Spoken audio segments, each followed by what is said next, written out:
ఘాటి వాళ్ళు చెప్తారు, వీళ్ళు చెప్తారు, వాళ్ళు మాట్లాడతారంటే నేను ఊరుకోను అనేది డైలాగ్ ఉంటుంది.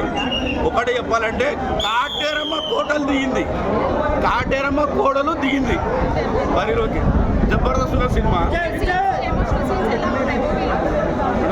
మూవీ సీన్స్ మొత్తం హైలైట్ ఉంది మేడం. డిసప్పాయింట్ ఎక్కడ లేదు మేడం. కొత్త రకంగా ఉన్నది సినిమా, సూపర్ హిట్ అవుతుంది సినిమా మాత్రం. ఘాటి అంటే మొత్తం గంజాయి గురించి ఉన్నది, గంజాయి గురించి ఉన్నది. గంజాయిని మొత్తం అరికట్టేస్తుంది మొత్తం. అనుష్క గారు బ్లాక్ బస్టర్ ఇచ్చారనుకోవచ్చా? Number 1 blockbuster. అలాగే అనుష్క గారి నుంచి అరుంధతి భాగమతి ఎక్స్పెక్ట్ చేస్తారా? వాటిని మించి ఉందా? నేనేమో చెప్తున్నా, కాటేరమ్మ కోడలు దిగింది మొత్తం. కాటేరమ్మ కోడలు, కాటేరమ్మ కొడుకు ప్రభాస్ అయితే కాటేరమ్మ కోడలు అనుష్క. దీనిలో ప్రభాస్ గారి క్యామియో ఉందా? ప్రభాస్ గారి క్యామియో ఏం లేదు.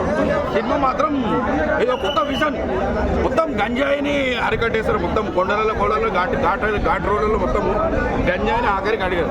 మన తెలంగాణ వ్యయమైంది గంజాయి అనేది ఉండొద్దు అని చెప్పేసి అంటారు కదా సీఎం రేవంత్ రెడ్డి గారు. ఆ గంజాయిని మొత్తం అరికట్టించేస్తారు మొత్తం.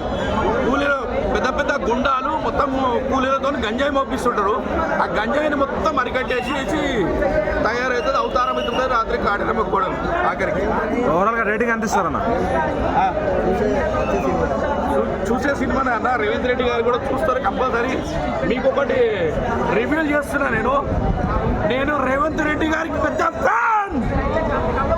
పచ్చబట్టేసుకున్న ఏకైక ఫ్యాన్ నేనే. 4 కోట్ల జనాభాలో చూపియండి భయా, చూపియండి. రేవంత్ రెడ్డి గారు వ్యయం కంపల్సరీ నెరవేరుస్తుంది. గంజాయిని అరికట్టాలని చెప్పిండు, అరికడుతుంది ఈ సినిమా. ఈ సినిమాతో గంజాయి మొత్తం అరికట్టయిపోతుంది. ఓవరాల్ రేటింగ్ ఎంత ఇస్తారన్న? సినిమాకి 10 ఇస్తా భయా, 10.